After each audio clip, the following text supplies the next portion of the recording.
Good morning. This is Shindo. Let's talk this morning about Putin and how much more of a real leader he is.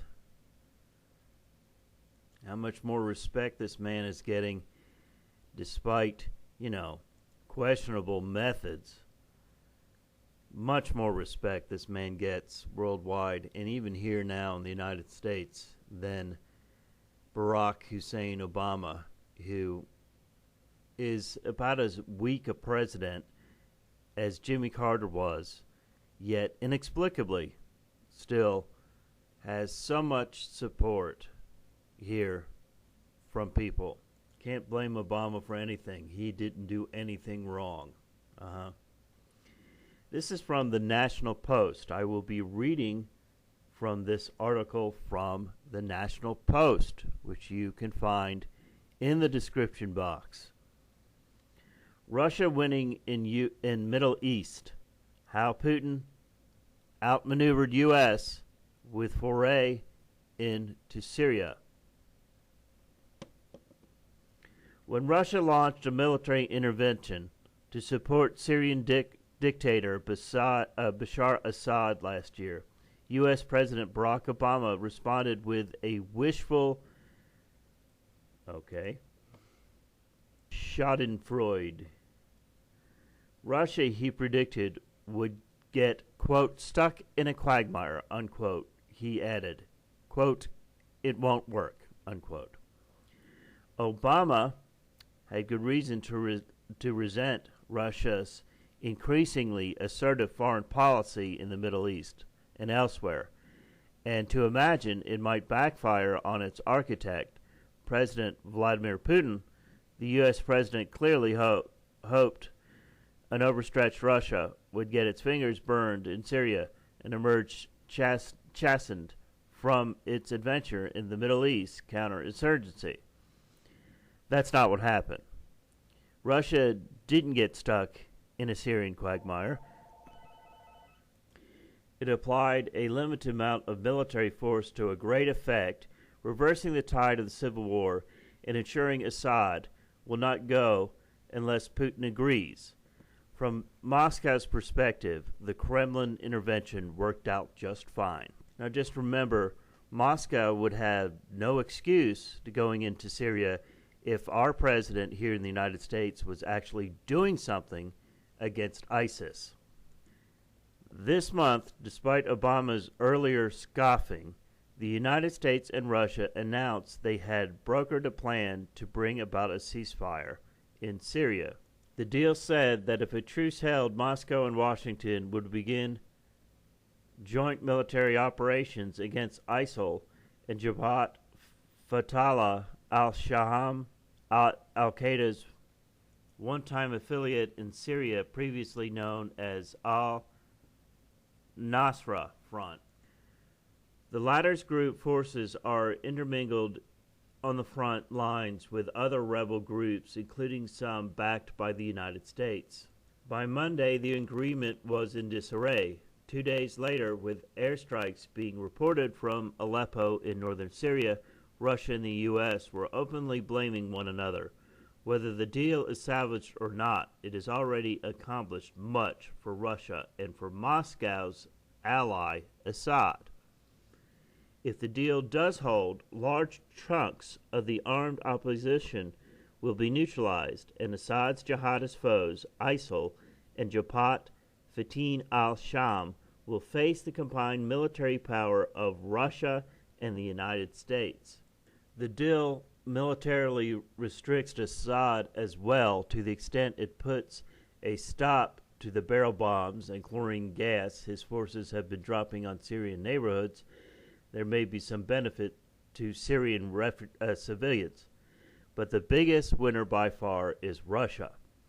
Regardless of what happens next regarding a ceasefire, Putin has outmaneuvered the U.S. into agreeing to join Russia's supposed quagmire.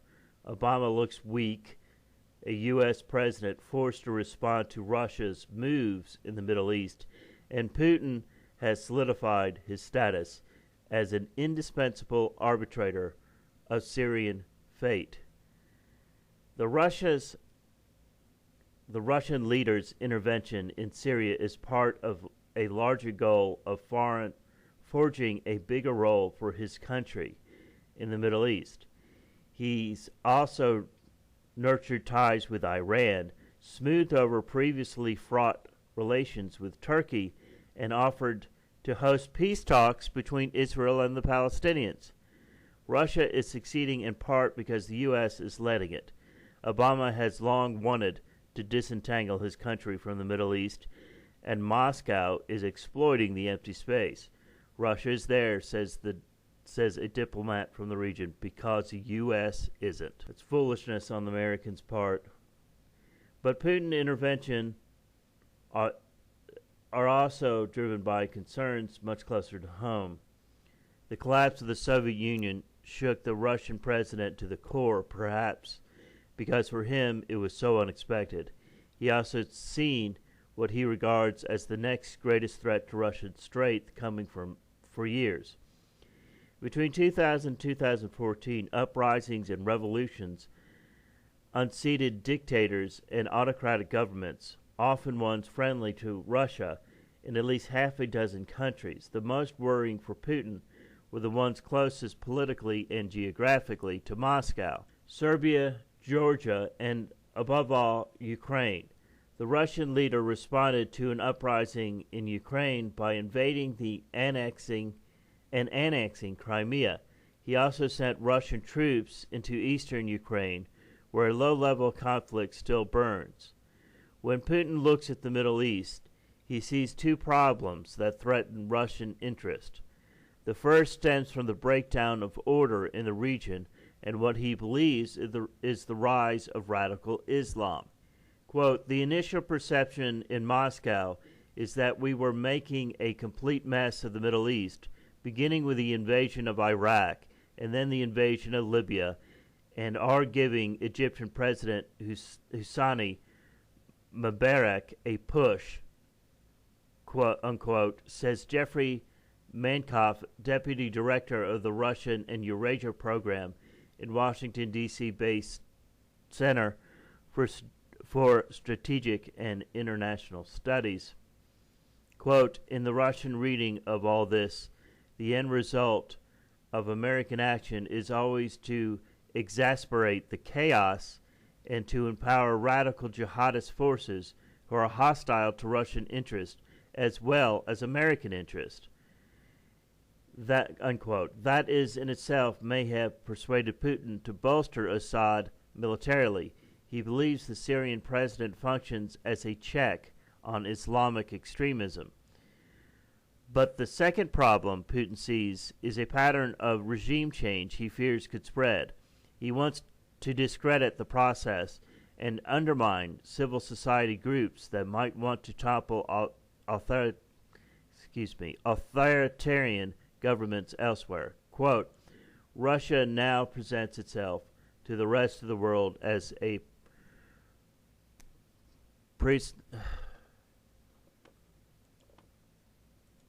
Quote, "Russia now presents itself to the rest of the world as a preserver of the status quo and a supporter of existing regimes," unquote, says Angela Stent, a professor of government and foreign service at Georgetown University.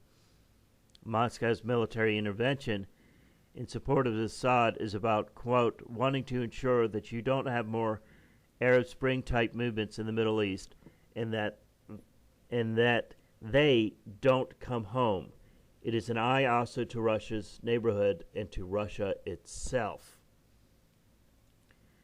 Obama is leaving the next president in a real mess when it comes to the Middle East and really in foreign relations in general. Obama is just completely clueless as far as how the world sees us as a bunch of politically correct clowns that have no strategy, no foreign strategy at all. He has no strategy. He's one of these people who wanted to be rich and famous, and that's all he cared about when it came to becoming president in the United States. Well, he got what he wanted, and he's got the love of what, 55%, something like that. I mean, he's leaving on a huge high mark, like as popular as Ronald Reagan was. I mean, what the hell, Americans? What the hell? Why? Because he shows up on talk shows? I don't get it. When this country goes under and when it dissolves, which it will happen eventually, and it's going to happen soon, in my opinion. But when this country goes down and when it dissolves, one of the major people that's responsible for that is Barack Hussein Obama. And maybe that's what he and people like those that look at him as some great messiah figure want. Maybe they wanted the destruction of the United States so that we could be in a more worldwide sort of government. We are not advanced enough as a society, as a people, to live in a worldwide government. It would be a dictatorship. Obama has set up a tyrant to rule, and a tyrant to rule with the approval of the people. Major backlash is coming. Major backlash against this liberal agenda of a misguided sense of a worldwide government and the secular religion called political correctness. Now, if you like what I do, please click like, comment, like an adult. Folks, we are adults. And if you don't like what I put up, you can state it as an adult. I'm willing to get into a discussion with people. I'm not willing to get into a discussion with people who simply come on here and act like a child and call me names out of the blue. I wonder, do you like waking up to people calling you a dumbass? People calling you, a number of things? There's a reason, folks, why we should talk to each other with some level of respect. If we do that, then we can have a dialogue. If we don't, then we can't. And that's the reason why so many people, young people mostly, are the entire social structure outside of this goddamn computer it completely eludes them. The reason why it eludes you is because you don't know how to speak to people. Obviously you don't, because I am a complete stranger. So how do you speak to people who you consider friends? Anyway, please, if you're going to make a comment, speak like an adult. If you have a problem with something that I said, if you have a problem with the topic of my videos, then speak to me like an adult. I mean, you come to me, you speak to me like an adult. You don't call me names out of the blue. All right.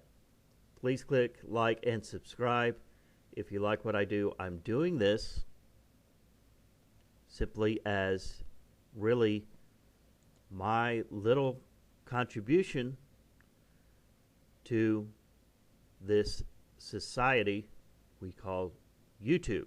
And if you want to be a positive influence in this society we call YouTube, then please, you can do something by simply going up to that little thumbs up and clicking on it, by subscribing, and by sharing my videos. This is Shindo. Have a good Saturday. 'Cause you were